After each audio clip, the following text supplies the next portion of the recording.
Olá, pessoal. Eu sou a Marian Wolters, sou diretora de comunicação da De Olho no Material Escolar, uma associação que quer compartilhar a paixão pelo agro e a preocupação com o agronegócio e a educação do nosso país. E é com muita satisfação que a gente lança mais um episódio do nosso podcast, Um Olhar Agro sobre a Educação, Um Olhar Agro na Educação. E junto comigo está hoje a Fernanda Manzines Leutjes. Ela também é diretora de comunicação e vai estar comigo num bate-papo junto com o nosso convidado super especial. É o Reinaldo Anastácio. Reinaldo Anastácio é consultor agronômico, mestre em geografia, com foco em planejamento ambiental e especialista em manejo do solo. Atualmente doutorando de agronomia na Unesp Botucatu, na área de nutrição de plantas. Seja bem-vindo, Reinaldo. É um prazer tê-lo aqui conosco. E aproveitando, já vou fazer a primeira pergunta. Eu vi que você é mestre em geografia e agora doutorando em agronomia. Então, queria que você contasse um pouquinho para nós como que foi essa trajetória sua de geografia para agronomia. Na verdade, eu comecei fazendo agronomia, né? Fiz a graduação em agronomia em Paraguaçu Paulista. Na época, eu senti falta de uma formação na área de humanas, então paralelo, eu fiz o curso de História na Unesp em Assis. Então, eu me graduei em agronomia e em História. E comecei a trabalhar como agrônomo na região de Assis, e a possibilidade que eu tinha de fazer mestrado naquela época era em Presidente Prudente, que era perto de onde eu morava. Então eu fui na Unesp Presidente Prudente e fiz o mestrado em Geografia, tentando juntar um pouco de história com agronomia, assim, que é as coisas que eu gostava mais, né? E depois de bastante tempo agora, depois trabalhando, eu fiz uma especialização também em manejo de solos na Exalc, né? E depois, agora, recentemente, tive a oportunidade de voltar à universidade para me dedicar, então, ao doutorado na área de nutrição de plantas. Mas durante todo esse tempo eu sempre trabalhei com consultoria a produtores rurais a nível de fazendas. Legal. Bom, o Reinaldo faz parte, né, da Ulagre, Olambra Agrícola, aqui da Olambra, que presta consultoria, como ele disse. E uma das expertises, né, Reinaldo, é organizar as viagens, né? As Agris Caravan, né? E fala um pouquinho pra gente como que é visitar os outros países, conhecer a cadeia produtiva agrícola em diferentes situações, os projetos que você já desenvolveu, que mais, assim, te chamou a atenção, que você pode, dentro dessa, né, da geografia, do manejo de solos, da consultoria e as visitas a outros países, com a interlocução no Brasil e na melhoria, sempre trazendo inovações ou levando inovações nossas, né? Legal, Fernanda. Então, fazem mais ou menos quase 30 anos que eu estou morando aqui na Olambra, né? E aqui nós temos uma empresa de consultoria chamada Olagre, que é a abreviação de Olambra Agrícola, né? E ao longo desses anos, né, a gente sempre aprendi com os próprios clientes aqui nossos, da nossa comunidade de produtores, eles sempre gostaram muito de visitar o que outros produtores estão fazendo, o que outros agricultores estão fazendo, tanto a nível de Brasil, que no começo era mais fácil, né, mas daí o pessoal também provocou a gente, falou, por que a gente não vai ver como é que os agricultores estão fazendo lá na China, nos Estados Unidos, em outros lugares, né? E daí começou esse grande desafio. Em 2004, a gente fez a primeira Agri-Caravan para a Austrália. Foi a primeira viagem internacional que a gente fez. E de lá para cá, nós fizemos 25 viagens internacionais ao longo desses anos, né? Sempre procurando visitar a cadeia produtiva do agronegócio nesses países, né? Posso citar alguns países, a gente visitou a China, a Índia, a Ucrânia, a Rússia, África do Sul, Estados Unidos, Canadá, Itália,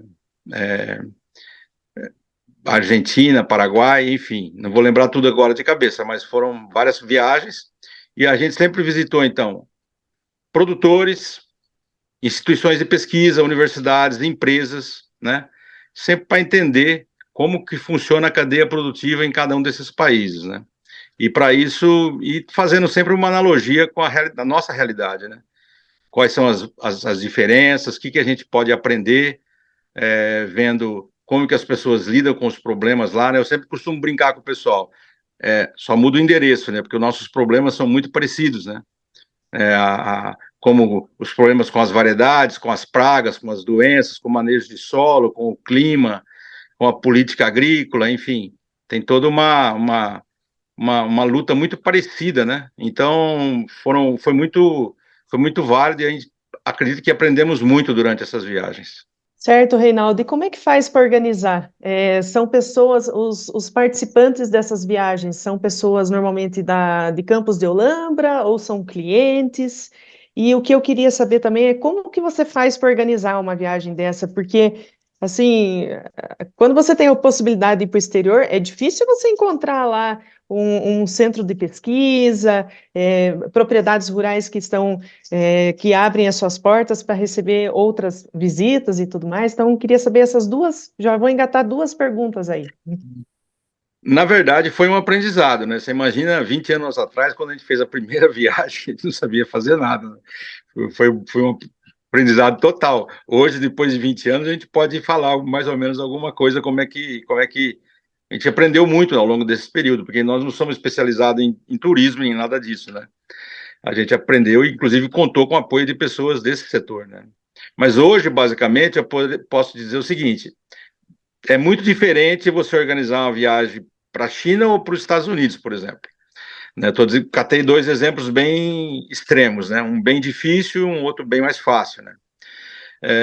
Porque nos Estados Unidos a gente já tem uma rede de contatos, conhece muitos professores, conhecemos produtores, já temos e isso facilita muito. Tem muito brasileiro nos Estados Unidos trabalhando em todas as empresas, né? Isso ajuda muito. E os Estados Unidos é muito aberto para fazer esse tipo de atividade, né? Então, é um sistema. Quando a gente vai para um país difícil, como a China, por exemplo, o único caminho que eu encontro é contratar uma empresa. Normalmente, eu contrato essa empresa lá na China, uma empresa especializada em turismo rural na China, e daí a gente faz um programa a quatro mãos com eles. Também, a gente não deixa eles fazerem um programa só do que eles enxergam que seria uma boa, porque a gente conhece o perfil do nosso grupo, né? O que o nosso grupo quer ver, né? Às vezes você percebe, por exemplo, o pessoal quer levar muito para ver algumas coisas que o pessoal não tem tanto interesse. Então a gente vai desenhando um programa a quatro mãos, uma vez que esse programa está desenhado, aí fica tudo fácil. A gente contrata essa empresa para receber a gente no aeroporto lá, fazer toda a logística e todas as visitas, e depois entregar a gente no aeroporto. É isso que essas empresas nesses países mais complicados fazem. Já no caso de uma viagem para os Estados Unidos, muitas vezes a gente nem contrata a empresa. Eu consigo fazer toda a programação com a rede de contato que a gente já tem. A gente chega lá, a gente pode alugar carro ou ônibus por conta própria, consegue fazer todas as reservas de hotel, é tudo mais simples, tem muita oferta de hotel, de restaurante, tudo é muito mais prático, né? Então, mas basicamente é isso, né? É tentar definir uma boa programação para que as pessoas possam conhecer a cadeia produtiva, como é que funciona a organização de comercialização dos produtos agrícolas daquele país, os fornecimentos de insumos, a organização do trabalho, quais são as leis, como que funciona a questão ambiental naquele país, como é que funciona os incentivos governamentais para a agricultura, todo esse tipo de informação que nos ajuda, né? E só complementando, quem é o público? É só quem é de Olambra? Não. O público são os clientes da nossa empresa, né? A gente convida os clientes da empresa, eles não são só de Olambra. A nossa empresa atua praticamente em todo o estado de São Paulo, embora a grande maioria esteja aqui no sudoeste do estado de São Paulo. E nós temos uma atuação em Minas Gerais e no estado de Goiás, também no sudoeste de Goiás. Então, na verdade, quando nós lançamos uma viagem, nós convidamos todos os nossos clientes. Algumas viagens são convidadas também as esposas dos clientes, né? E que também enriquecem muito a viagem, que elas também gostam de participar, né? Embora que não é uma viagem assim com finalidade turística, né? A gente acaba fazendo um pouquinho de turismo, mas normalmente é de 20% a 25% de turismo, o resto é programação técnica. E deixa eu te perguntar uma coisa, assim, você até falou das dificuldades dos países, né, fora do Brasil, são semelhantes, mas você consegue identificar para a gente ou citar quais são os maiores desafios enfrentados por eles e fazer um comparativo em relação ao Brasil? Por exemplo, a gente sabe que a questão ambiental nossa é super criteriosa, na questão de descarte de embalagem, na questão de área de preservação ambiental, né, a gente tem uma rigorosidade mesmo nos defensivos, as receitas, e lá fora são os mesmos rigores, as mesmas leis, assim, o que você consegue evidenciar para a gente? Varia muito de lugar para lugar, varia Tá. muito, né? Assim como não dá para colocar todos os lugares afora no mesmo patamar, porque entre eles tem muita diferença. Por exemplo, voltando para a China, a gente vê que a questão ambiental, a impressão que dá assim para a gente é que é quase secundária, quase secundária. Lá existe um problema, produzir alimento é questão de segurança nacional. Então, o foco tem que ter comida, porque senão pode acontecer uma catástrofe social a qualquer momento. Muita gente precisa de comida. Então, em cima desse foco e de um desenvolvimento super acelerado que está tendo lá, você não ouve ninguém falar quase em questão ambiental, sabe? É um negócio assim meio... Agora, por exemplo, na Europa é bem parecido com o Brasil, né? Acho que a parte de produtos químicos até um ambiente mais regulatório até do que o Brasil. Tem muitos produtos que a gente ainda usa aqui no Brasil que lá não se usa mais. Nos Estados Unidos, questão de produto também é um pouco... Tem alguns produtos que são mais rigorosos que aqui também, outros nem tanto. Mas com relação, por exemplo, à preservação de áreas, de reservas e de corte de árvore, esse tipo de coisa, eu acho que o Brasil é muito mais rigoroso do que os Estados Unidos. Essa é uma pergunta que, aliás, os produtores fazem em quase todos os países.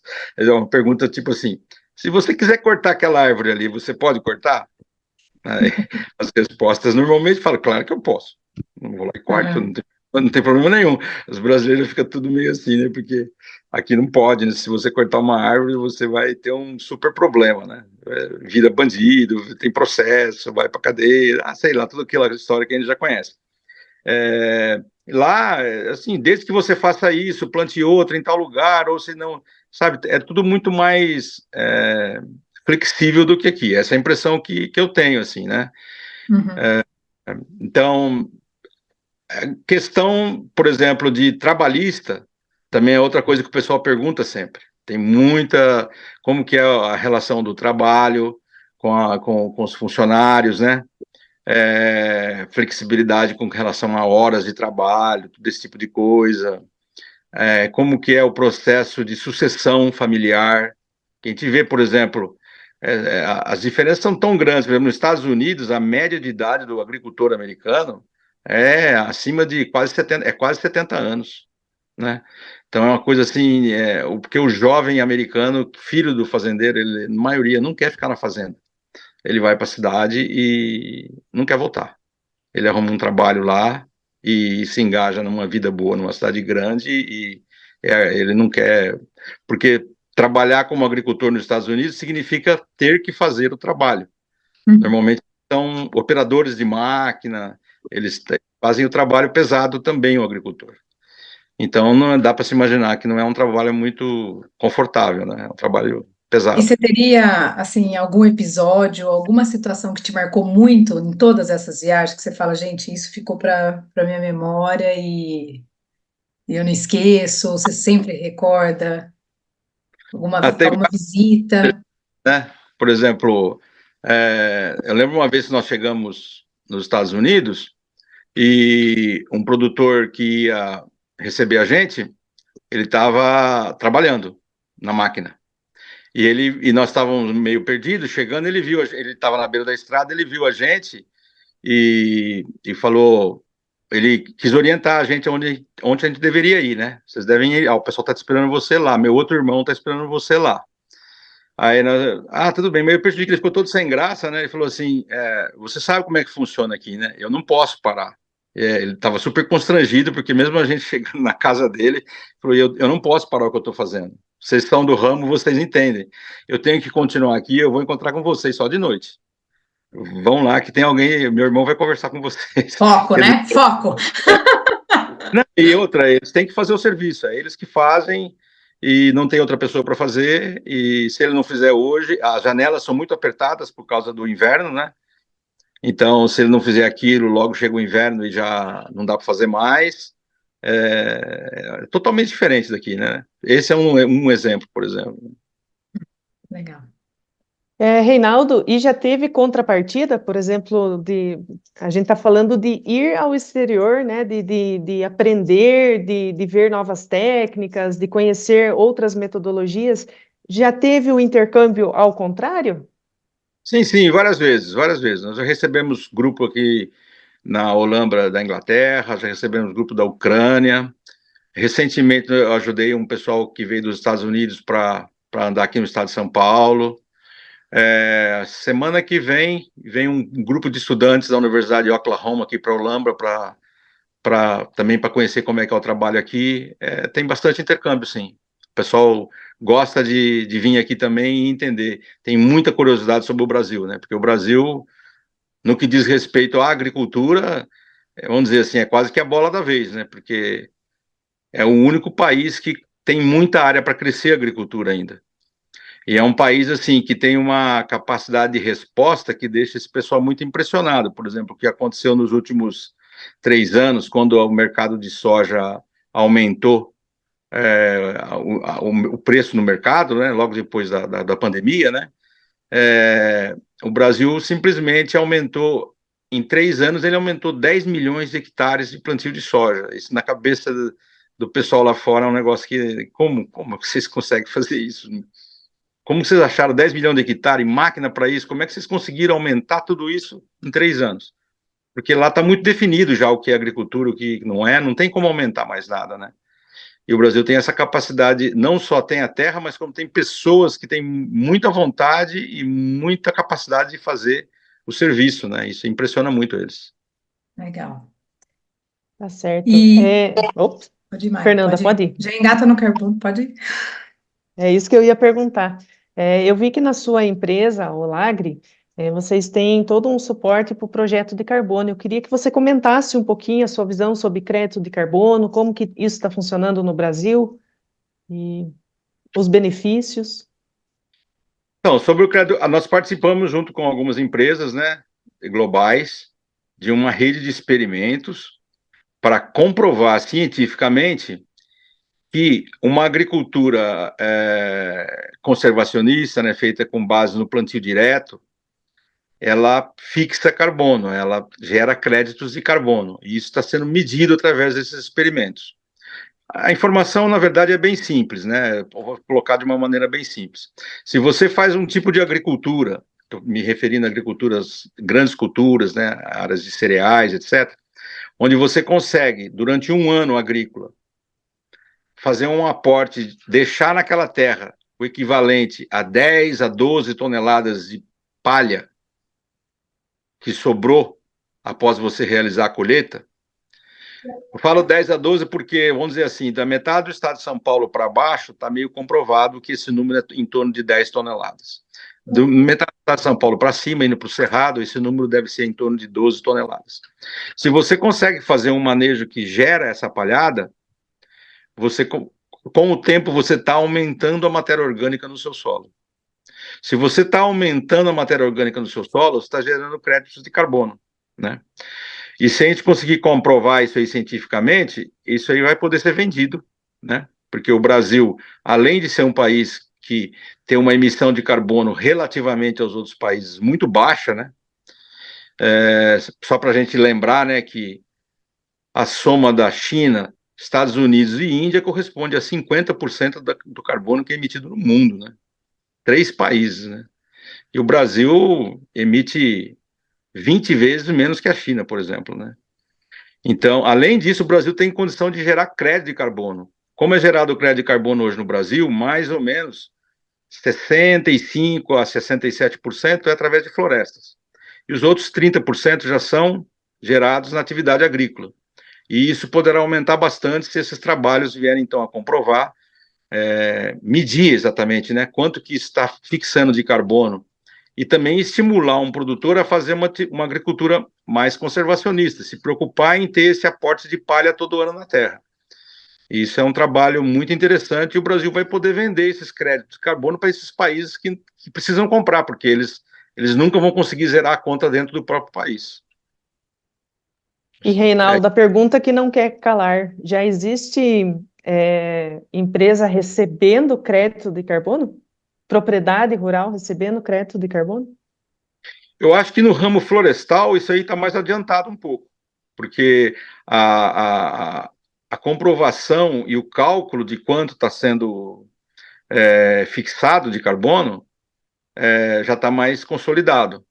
Na agricultura, um pouco, a conta é bem mais difícil, né? Você imagina que a gente precisa de vários anos para chegar nesse número, mas eu acredito que os resultados, a gente já começou já faz uns 3 anos, né? Já tem uns 3 anos de resultado, e eles são promissores. Mas eu acredito que na agricultura, não sei se te responder especificamente se alguém já está vendendo com atividade de plantio de cereais, tá? Engatando um pouquinho aí, né? Com uma visão mais prática, Reinaldo, e com a sua expertise em manejo de solo, quais são os desafios e as práticas recomendadas para a manutenção da fertilidade do solo em sistemas agrícolas sustentáveis, além do que você já trouxe agora da palha, tudo, né?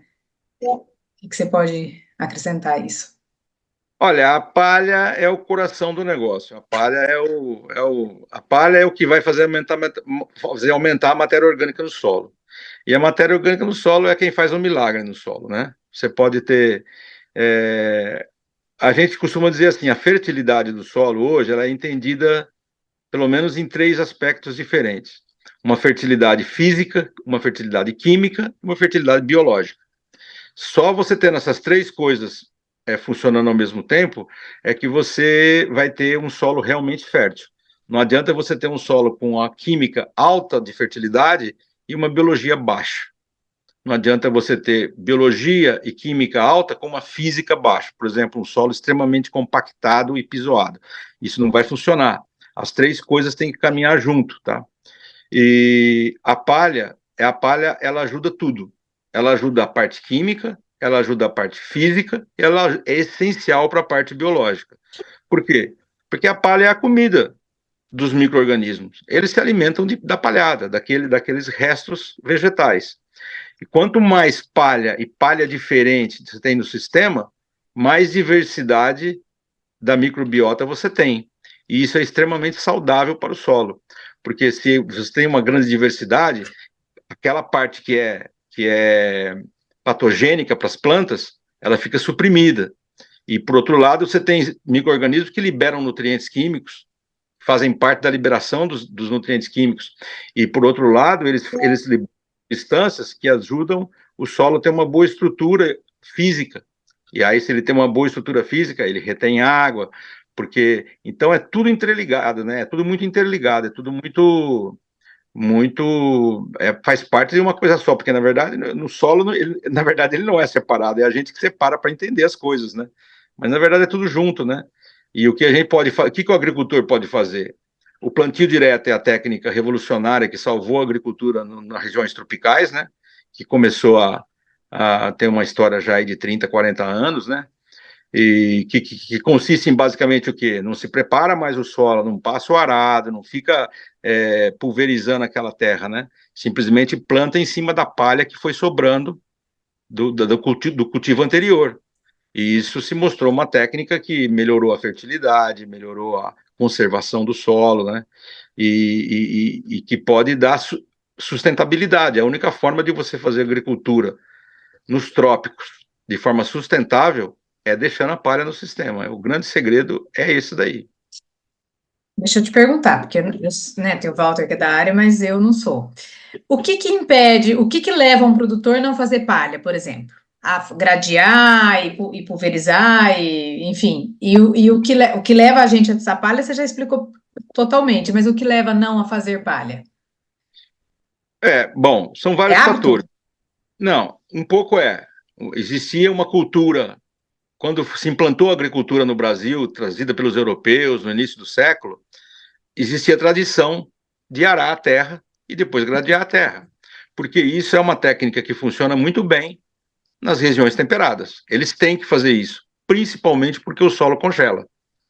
E se o solo congela, se você não faz isso, ele demora muito mais para esquentar. Ele demora para esquentar, você não consegue plantar porque a semente não germina dentro de uma geladeira, né? Inclusive, quando congela, eles acabam com a flora também, né? Com tudo que tem. Por isso que até defensivo eles usam menos que a gente também, ou não? Esse raciocínio. Com certeza, com certeza. Todos os fungos patogênicos, insetos, têm a população extremamente reduzida durante o inverno. Então, quando eles voltam para a época de verão, para plantio, eles têm muito menos problema do que nós. Mas foi trazida essa técnica de lá e existia uma, uma cultura de que é bom você preparar a terra com o tempo. Isso foi se mostrando que poderíamos fazer diferente, né? Foi um aprendizado e que demorou para convencer muitas pessoas. Mas também não é tão simples assim. Existem algumas culturas que a gente não consegue ainda fazer na palha, tá? Então, por exemplo, se você vai plantar batata, não tem como fazer plantio direto de batata. Tem que ser preparado convencional ainda. Não, é um cultivo que exige, por uma série de motivos, tá? Da planta mesmo, exigências da planta. Então, por exemplo, um produtor que está fazendo uma produção de culturas, ele vem com plantio direto e de repente ele vai plantar uma área de batata, ele vai ter que quebrar essa sequência, fazer um cultivo tradicional e depois voltar com o plantio direto. Alguns outros problemas também acontecem, por exemplo, relativo a pragas, relativo a geadas. Se você está com palha, por exemplo, no seu sistema e pegar uma geada, você vai ter muito mais problemas de danos da temperatura baixa onde tem palha, sabe? E tem pragas que estão associadas à palha também, tem doenças que estão associadas à palha. Então, mas existe todo um conhecimento já muito grande de como administrar essa rotação de culturas, de fazer da forma correta, e está muito evoluído o conhecimento nesse sentido, e com certeza muitas ferramentas já foram desenvolvidas e o produtor pode fazer hoje uma agricultura bem tecnificada, com alta produtividade, né? E com muita sustentabilidade baseada nesse conceito de plantio na palha.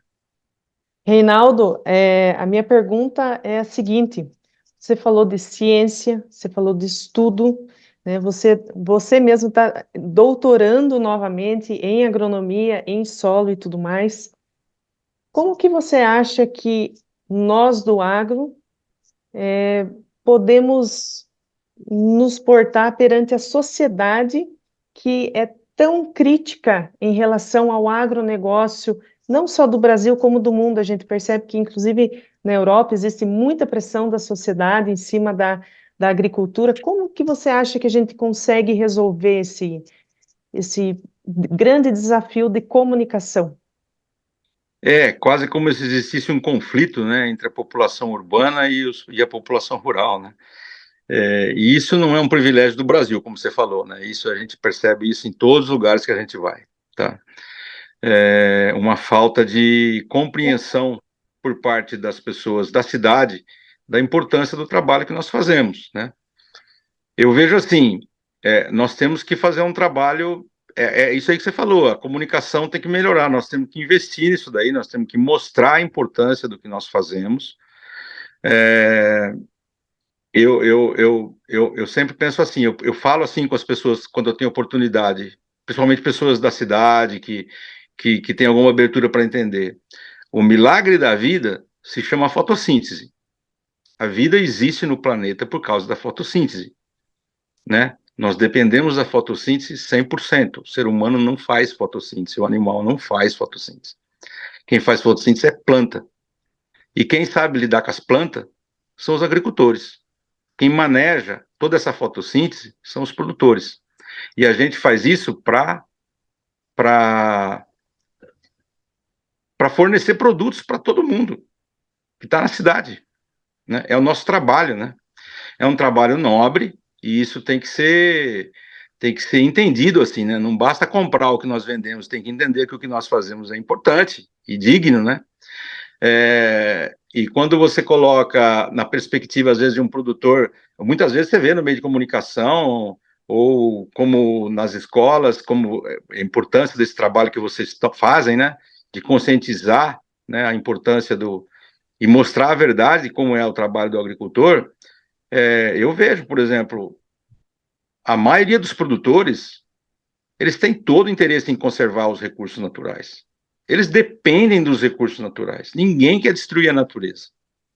Sabe? Daí pega lá um produtor que é um ponto fora do gráfico, um cara que é desonesto, e daí parece que quer colocar todo mundo naquele mesmo barco, né? Não é assim, né? Eu sempre falo para o pessoal, me cita uma profissão que não exista pessoas fazendo coisa errada. Todas têm. Agora, você vai colocar todos os médicos do Brasil no mesmo barco porque um lá fez uma coisa errada? Não é assim. A maioria está trabalhando direito, a maioria está preocupada em conservar o solo, conservar a água, conservar todos os recursos, porque ele depende daquilo. Ninguém gosta de usar veneno, ninguém gosta de usar produto químico para matar animais quando não é necessário. Todo mundo, é caro para ele usar isso, e ele sabe o custo ambiental disso, ele evita ao máximo usar isso daí. Né? Ninguém quer destruir nada, muito pelo contrário, nós queremos qual que é o projeto do produtor hoje? Ele melhora o solo com o tempo, em vez de destruir. Ele está melhorando o solo, tanto do ponto de vista químico, físico, biológico, porque assim ele vai ter uma agricultura mais resiliente, mais capaz de enfrentar um clima mais difícil. Então a gente tem que mostrar tudo isso, a gente tem que levar isso para a sociedade tem que ter acesso a essa informação, né? E isso nós temos que ser bom de marketing também um pouco, né? Melhorar o nosso marketing, né? Porque não adianta ficar dentro da fazenda trabalhando, produzindo, e tem que mostrar o que está fazendo. Mas eu queria que você falasse para a gente, eu acho que a gente abordou comunicação, e a questão da educação, né? Eu acho que você no seu trabalho, você abre campo de estágio para muitos alunos. E a gente sabe que nem sempre a universidade, assim, traz de fato aquilo que a prática é, né? A gente trouxe no podcast anterior os projetos de extensão. Os projetos de extensão são fenomenais, porque daí você leva o aluno para o campo, enfim.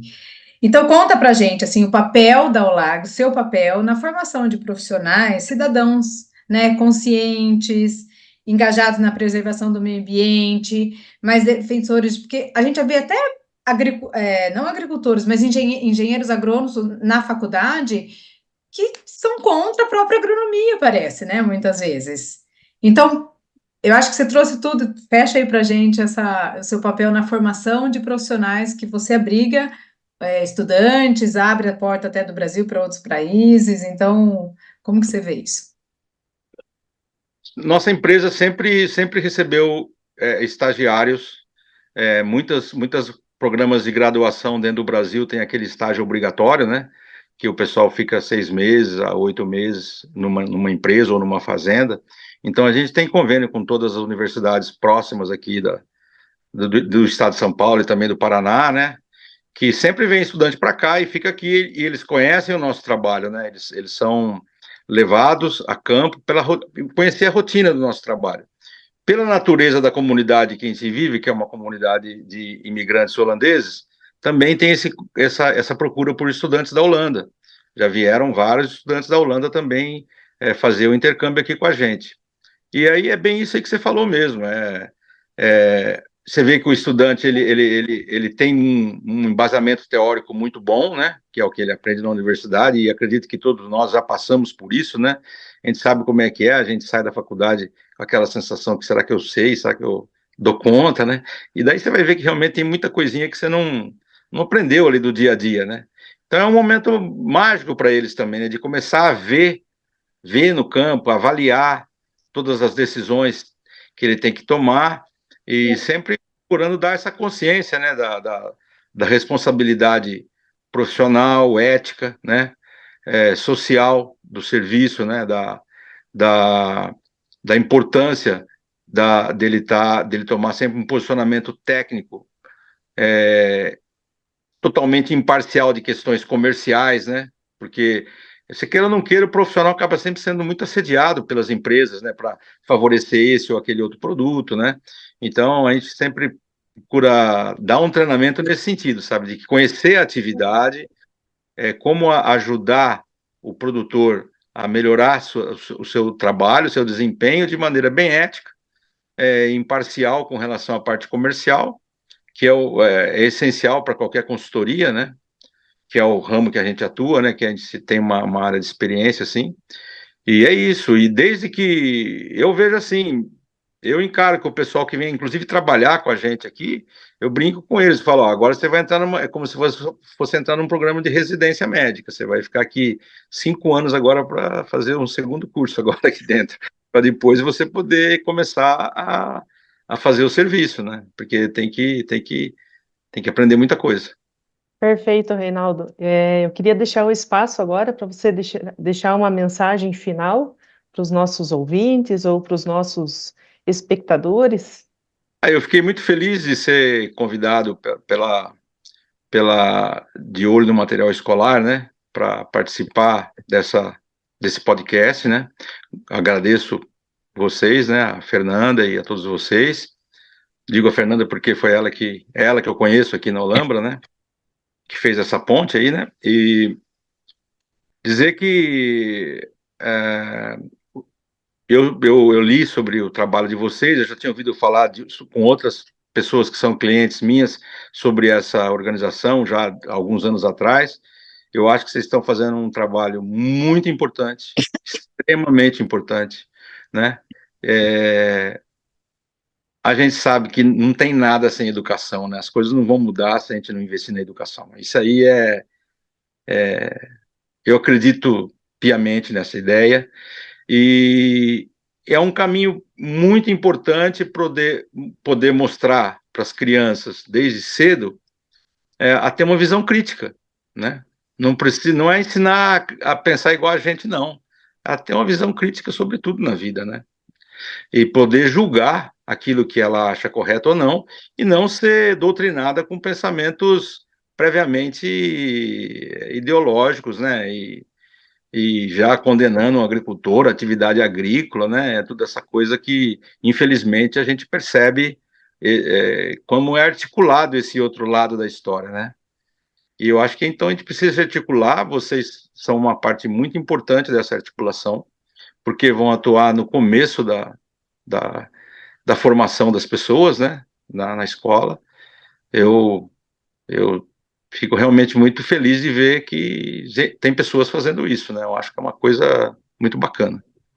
Joia, perfeito.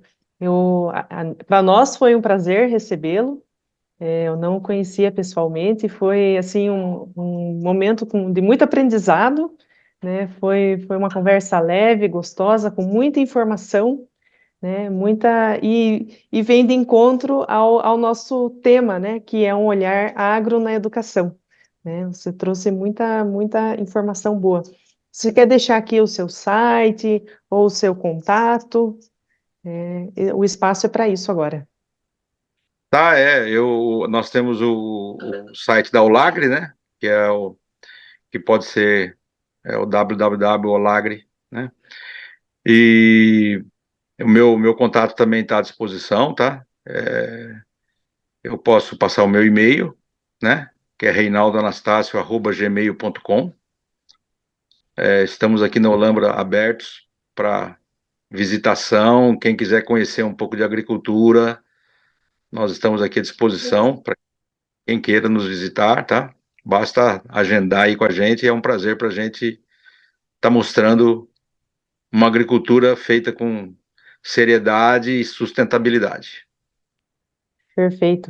Eu aproveito para citar a nossa agroteca, né? A gente tem uma biblioteca virtual com diversos temas relacionados, inclusive sobre temas abordados hoje, como manejo de solo, como crédito de carbono e tudo mais, além de outros mais temas.